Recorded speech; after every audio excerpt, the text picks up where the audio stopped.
ఇటు కాంగ్రెస్ పాలకులు ప్రభుత్వ భూములతో బంతాట ఆడుతున్నారు. వేలం వేయాల్సిన భూములను అస్మదీయులకు కట్టబెడుతున్నారు. అభివృద్ధి కోసం వినియోగించాల్సిన స్థలాలనేమో వేలం వేస్తున్నారు. తాజాగా ఉస్మాన్ నగర్లో 47 ఎకరాలను వేలానికి పెట్టడంపై ఆందోళన వ్యక్తమవుతోంది.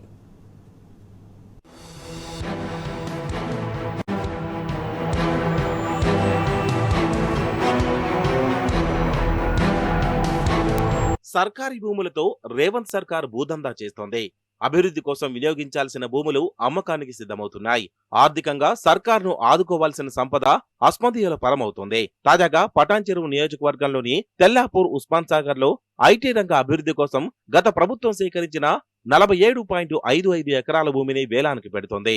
ఉస్మాన్ నగర్ లోని భూముల్లో ఐటీ రంగాన్ని ప్రోత్సహిస్తే ఆ పరిసర ప్రాంతాలు అభివృద్ధి చెందడంతో పాటు చుట్టుపక్కల ప్రాంతాల వారికి ఉపాధి అవకాశాలు పెరిగేవి.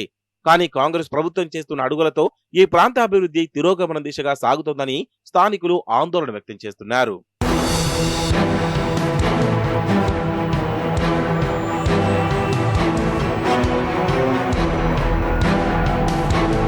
గత బీఆర్ఎస్ ప్రభుత్వం ఐటీ రంగ విస్తరణలో భాగంగా పటాన్చెరు నియోజకవర్గంలోని ఉస్మాన్ నగర్ గ్రామంలో ఐటీ పార్కు కోసం అసైన్డ్ భూములను సేకరించింది. ఐటీ పరిశ్రమలను తీసుకొచ్చేందుకు సుమారు 90 మంది రైతుల నుంచి ఎకరాకు 45 లక్షలు చెల్లించి భూమి తీసుకుని టీజీఐఐసీకి అప్పగించింది. అయితే తాజాగా ఉస్మాన్ నగర్ లోని ఐటీ భూములపై రేవంత్ సర్కార్ కన్ను పడింది. ఈ భూములను ఐటీ రంగానికి వినియోగించకుండా రియల్ ఎస్టేట్ వ్యాపారం కోసం బహిరంగ మార్కెట్లో తెగనమ్మేందుకు రంగం సిద్ధం చేసింది. ఇటీవలే టీజీఐఐసీ ఉస్మాన్ నగర్ లోని సర్వే నెంబర్ 30లోని 47.55 ఎకరాల భూమిని 7 విభాగాలుగా విభజించి వేలానికి పెట్టింది. ఎకరా 35 కోట్ల కనీస ధరతో వేలం నోటిఫికేషన్ను జారీ చేసింది. 3,000 కోట్లు రాబట్టాలని ప్రయత్నిస్తుంది.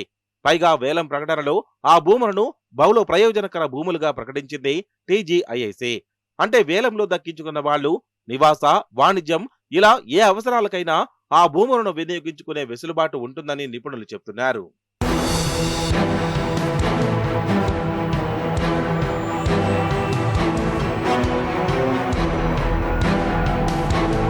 ఉస్మాన్ నగర్ ప్రభుత్వ భూములను ఐటీ వంటి సెక్టార్లకు వినియోగించడం వల్ల చుట్టుపక్కల ప్రాంతాల్లో యువతకు ఉద్యోగాలు దొరుకుతాయి. కానీ కాంగ్రెస్ ప్రభుత్వం ఐటీ భూములను వేలం వేయడం దుర్మార్గమని స్థానికులు భగ్గుమంటున్నారు.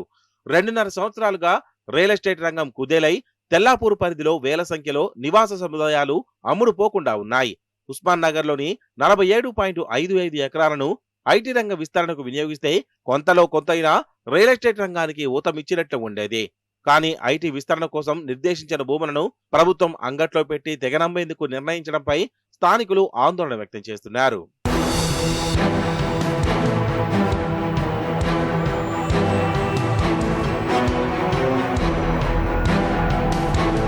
ఒకవైపు ఐటీ కోసం సేకరించిన భూములను వేలం వేస్తున్న ప్రభుత్వం వాస్తవంగా వేలం వేయాల్సిన భూములను మాత్రం అస్మదీయులకు కట్టబెడుతుండడం గమనార్హం.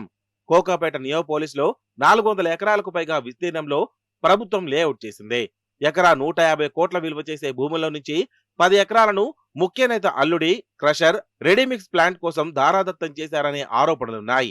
దాదాపు 1500 కోట్లు విలువ చేసే ఈ భూములను సీఎం మేనల్లుడికి దారాదత్తం చేశారని మాజీ మంత్రి హరీష్ రావు ఇటీవలే ఆరోపించారు. అలాగే రంగారెడ్డి జిల్లాలోని ఇబ్రహీంపట్నం, మహేశ్వరం నియోజకవర్గాల్లో గ్రీన్ ఫార్మా సిటీ కోసం కేసీఆర్ ప్రభుత్వం 14,000కు పైగా ఎకరాలను సేకరించింది. కానీ రేవంత్ సర్కార్ ఫార్మా సిటీని రద్దు చేసి అందులో 4th సిటీని ఏర్పాటు చేస్తోంది. ఫార్మా సిటీని రద్దు చేసిన భూములు తిరిగి ఇవ్వకుండా రైతులను దగా చేస్తోంది. హైకోర్టును సైతం తప్పుదోవ పట్టిస్తూ ఫార్మా భూములను ఇతర అవసరాలకు మళ్లిస్తోందని విమర్శలు వెల్లువెత్తుతున్నాయి.